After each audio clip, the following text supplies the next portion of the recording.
आप सुन रहे हैं किसान तक पॉडकास्ट, सफल किसान, कहानी कामयाबी की। कौन से ऐसे नए प्रकल्प हैं जिनको आप अपने इस फार्म में जोड़ने जा रहे हैं, जो कि आने वाली पीढ़ियों के लिए भी एक नई ऊर्जा का स्रोत बनेंगे? निश्चित तौर पर बहुत अच्छा प्रश्न था। मैं इंतजार कर रहा था कि ये प्रश्न जरूर आप हमसे करें। अभी आप जान रहे हैं कि जब आप कोई कार्य करने निकले, एक समय मेरी पत्नी ने मुझसे पूछा कि मैंने क्या एक किसान से शादी की थी क्या? तो मैंने कहा नहीं, किसान से नहीं किया था, एक आईएएस कोचिंग चलाने वाले से शादी की थी, लेकिन अब भाग्य उधर लेकर चला गया। मेरे परिवार के लोग कहते थे कि आप सूट वूट नहीं पहनते हो क्या, कुर्ता पैजामा में दिन भर रहते हो, वो सब क्या करोगे? अब सारा परिवार इस बात को खुशी मनाता है कि ये सभी लोग मेरे साथ जुड़ गए। तो अभी पत्नी का ये मन हुआ कि स्किल डेवलपमेंट का कार्य भी यहाँ से शुरू हो। तो अभी 26 मई को एक ट्रेनिंग, खास करके आप देखें कि ग्रामीण क्षेत्र में महिलाओं और लड़कियों के लिए कम स्कोप होता है, तो पत्नी के माध्यम से इस बात को एक अच्छा विषय शुरू किया गया कुछ लोगों के सहयोग से कि स्किल डेवलपमेंट हो। अभी मेहंदी का कैंप हुआ है 26 मई को।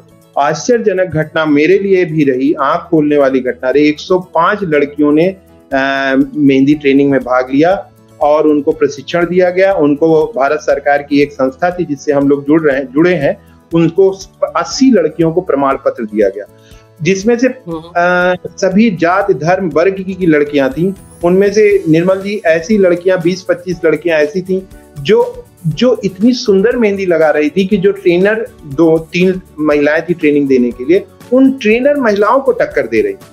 प्रतिभाएं भरी पड़ी हैं। मैं सबसे पहले इस आपके चैनल के माध्यम से पूरी ईमानदारी के साथ ये कहने का साहस कर रहा हूं कि मेरे फार्म पर स्किल डेवलपमेंट का परमानेंट व्यवस्था बन रही है। 17 और 18 तारीख को ब्यूटी पार्लर का कोर्स वहां होने जा रहा है। कंप्यूटर का एक तमाम माएँ मेरे पास आई और कहने लगी, भैया आप ही गाय वाय तो पालते ही हो, क्या कंप्यूटर ट्रेनिंग हमारे बच्चों को नहीं करा सकते हो? मैंने कहा बिल्कुल माता जी करा सकते हैं। कंप्यूटर ट्रेनिंग यानी स्किल डेवलपमेंट, पढ़ाई सब कहीं हो रही है, स्कूल की कोई कमी नहीं है, लेकिन स्किल्ड करना हमारा पहला दायित्व बनता है। मैं जिस गांव में हूं, मैं उस गांव का ऋणी हूं और उस ऋण को मैं चुकाता रहूंगा। तो सबसे पहले मैं आने वाले भविष्य में बता दूं कि प्रोसेसिंग के सारी यूनिट मेरे यहाँ 7.5 हॉर्स पावर का सोलर पंप लग गया है और उससे मैं सारे प्रोसेसिंग यूनिट डालूंगा, तो उससे एक व्यक्ति को रोजगार मिलेगा।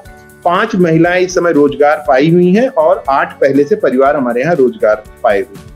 एक रोजगार प्रोसेसिंग यूनिट का होने जा रहा। और निर्मल जी आपको मैं बता दूं, गांव में मैं पहला व्यक्ति हूँगा कि जो इतना महंगा प्रोसेस यूनिट का जो सामान है, जो थोड़ा महंगा पड़ता है, वो अपने गांव के लोगों को मैं दे रहा हूँ। मैं उनसे कह रहा हूँ कि जितने ही इसको तैयार करने में जो मूल्य आ रहा है, उस मूल्य को आप निर्धारित करो, उस मूल्य पे ले जाओ, क्योंकि इस समय गाँव में भी मिलावट तेल और मिलावट भोजन खूब मिल रहा है। तो निश्चित तौर पर प्रोसेसिंग यूनिट पूरी कंप्लीट यूनिट, पहले काम चल रहा था लेकिन वो पूरी तरह कंप्लीट होगी।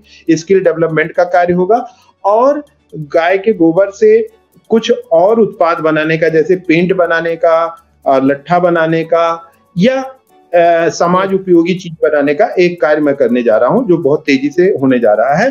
तो और ग्रामीण पर्यटन के क्षेत्र में 5 और उसको बढ़ा के 10 घरों में होम स्टे बन सकता है। तो वो उन 10 घरों का चयन करके मुझे देना है, तो उन 10 घरों को भी मैं अपने से जोड़ करके एक होम स्टे बनवाऊंगा हर घर में, 10 परिवार में। और वहां पर जो टूरिस्ट हैं, जो पर्यटक हैं, जो ग्रामीण जीवन दर्शन में आना चाहते हैं, वो जुड़ करके कार्य करेंगे। तो एक स्किल डेवलपमेंट, प्रोसेसिंग यूनिट और ये होम स्टे, ये हमारा नया है और प्रोसेसिंग का पूरा काम वहां होगा। और गौ उत्पाद या गाय के पशु के उत्पादों से, गोबर से जो उत्पादन हो सकेगा वो उत्पादन। और अंत में एक चीज आपसे और कहना है कि ट्रेनिंग का जो मॉड्यूल है, जिसमें गांव के लोगों को भी ट्रेनिंग दी जाए और जो भी बाहर का लोग आए वो भी वहां ट्रेनिंग पा सके, ऐसी परमानेंट कोई व्यवस्था शुरू। जी शेखर जी, आपने जिस तरह से बताया वह सच में ऊर्जा देने वाला है और जो लोग खेती किसानी की तरफ बहुत ही सकारात्मक दृष्टि से देख रहे हैं, उनके लिए निश्चित रूप से ये एक प्रेरणास्पद है और ऊर्जा देने वाली बात है। हमारा जो मकसद था सफल किसानों को लाने का अपने दर्शकों के सामने, उसके पीछे एक छुपी हुई मंशा यही थी कि खेती जो समझ के साथ कर रहे हैं, जो एक ऐसी सोच के साथ कर रहे हैं जिसमें ये झलक कर आए कि खेती सिर्फ और सिर्फ अपना पेट पालने या भरने का काम नहीं है। समाज के प्रति या राष्ट्र के, देश के प्रति हमारी जो जिम्मेदारी है उसको भी समझते हुए खेती को आगे ले जाया जाए। इस मकसद के साथ जो लोग काम कर रहे हैं, ऐसे किसानों को हम सफल किसान के तौर पर अपने दर्शकों के सामने लाते हैं, उनसे रूबरू कराते हैं।